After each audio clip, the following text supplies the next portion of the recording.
ચેતર વસાવાના સમર્થનમાં સુરતના આમ આદમી પાર્ટીનો સપોર્ટ મોરચા, ભાજપ સરકાર સામે કાર્યકરોને નોંધાવ્યો ઉગ્ર વિરોધ. ચેતર વસાવાને રાજકીય વેરઝેરના ભાગરૂપે સજા કરાઈ હોવાનો આક્ષેપ, ન્યાય નહીં મળે ત્યાં સુધી રાજ્યભરમાં લડત ચાલુ રાખવાની આમ આદમી પાર્ટીની જાહેરાત. વૈષ્ણવજન તો તેને કહીએ જે પીડ પરાઈ જાનાને રે. નમસ્કાર દર્શક મિત્રો, આપ જોઈ રહ્યા છો નવજીવન ન્યૂઝ. હું છું સાર્થક પટેલ. ધારાસભ્ય ચેતર વસાવાને 7 વર્ષની સજા ફટકારવામાં આવતા સમગ્ર રાજ્યમાં આમ આદમી પાર્ટી દ્વારા વિરોધ પ્રદર્શન કરવામાં આવી રહ્યું છે. તેના ભાગરૂપે સુરતમાં પણ આમ આદમી પાર્ટી દ્વારા સપોર્ટ મોરચાનું આયોજન કરવામાં આવ્યું હતું.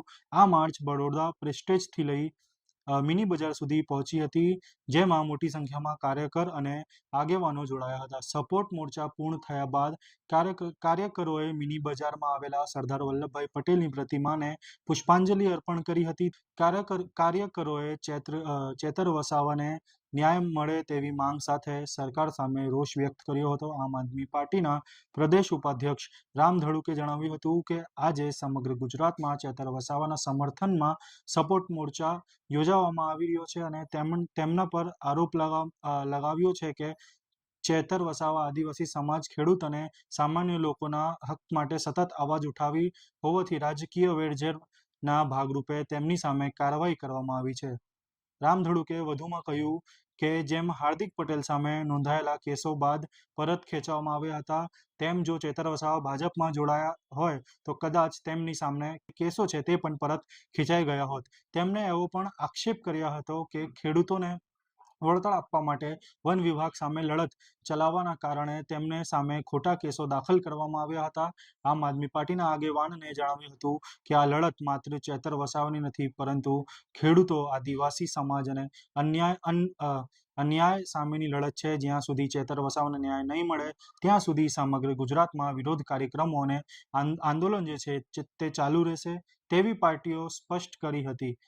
આવો સાંભળીએ આમ આદમી પાર્ટી પ્રદેશ ઉપાધ્યક્ષ રામ ધડુકે શું કીધું.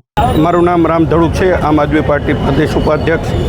અને આજે સમગ્ર ગુજરાતની અંદર દરેક જિલ્લા મથકે આમ આદમી પાર્ટીના ડેડિયાપાડાના લોકપ્રિય ધારાસભ્ય તેમજ લડાયક ધારાસભ્ય આદિવાસીઓનો અવાજ ઉઠાવનારા ચૈતરભાઈ વસાવાના સમર્થનની અંદર તેમજ ભાજપની તાનાશાહીની વિરોધની અંદર સપોર્ટ માર્ચનું આયોજન કરવામાં આવેલું હતું.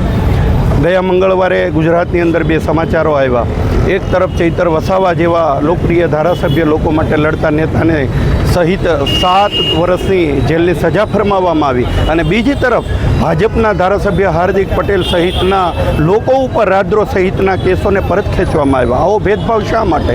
આવો ભેદભાવ એટલા માટે કરવામાં આવે છે કે આમ આદમી પાર્ટીના ધારાસભ્ય ચૈતર વસાવા હંમેશા આદિવાસીના હક માટે સતત લડતા રહ્યા છે. આદિવાસીની જમીનોને વિવિધ પ્રોજેક્ટના માધ્યમથી એ લૂંટી લેવાની વાત હોય, આદિવાસી વિદ્યાર્થીઓની શિષ્યવૃત્તિ અપાવવા બાબતે, આદિવાસીઓની સૂચિ 5ના હક અપાવવા માટે સતત ચૈતર વસાવા લડ્યા છે. આ કેસ શું હતો? ચૈતર વસાવાએ એના વિસ્તારની અંદર ખેડૂતોના ઊભા પાકને વન વિભાગ દ્વારા રાતોરાત નષ્ટ કરી દેવામાં આવ્યો અને એમને વળતર અપાવવા માટે ચૈતર વસાવાએ એમને ન્યાય અપાવ્યો. ભાજપે ખોટો કેસ ઊભો કરી તાત્કાલિક કેસને ચલાવી અને એમને 7 વર્ષની સજા ફરમાવવામાં આવી. આ જ ચૈતર વસાવાએ ગઈ જિલ્લા પંચાયત, તાલુકા પંચાયતની ચૂંટણીની અંદર આદિવાસી વિસ્તારની અંદર 400 કરતાં વધારે જિલ્લા પંચાયત, તાલુકા પંચાયતની સીટો એમના નેતૃત્વમાં જીતીને આવ્યા. કમળ કચડી અને ઝાડુ ફેરવી દીધું એમણે અને ભાજપના પેટમાં તેલ રેડાયું અને ભાજપે એમને તાત્કાલિક આ સજા અપાવી. જો ચૈતર વસાવા હાર્દિક પટેલની જેમ ભાજપને સરેન્ડર કરી દે, એમની સામે ઝૂકી જાય, એમની વાતમાં આવી જાય, એમની લાલચમાં આવી જાય અને ભાજપમાં જોડાઈ જાય તો કાલ સવારે એને જેલમાંથી બહાર આવી જાય, કાલ સવારે એના તમામ કેસો છે દૂર કરવામાં આવે. પણ હંમેશા ચૈતર વસાવા પૂરી તાકાતથી લડતા રહ્યા છે. એ સમાજ માટે સતત લડતા રહેશે. આમ આદમી પાર્ટીના તમામ લોકો ચૈતર વસાવાની સાથે છે અને અમે પૂરી તાકાતથી લડીશું. આવા જ મહત્વના સમાચાર માટે જોતા રહો નવજીવન ન્યૂઝ. સુરતથી સાર્થક પટેલની રિપોર્ટ.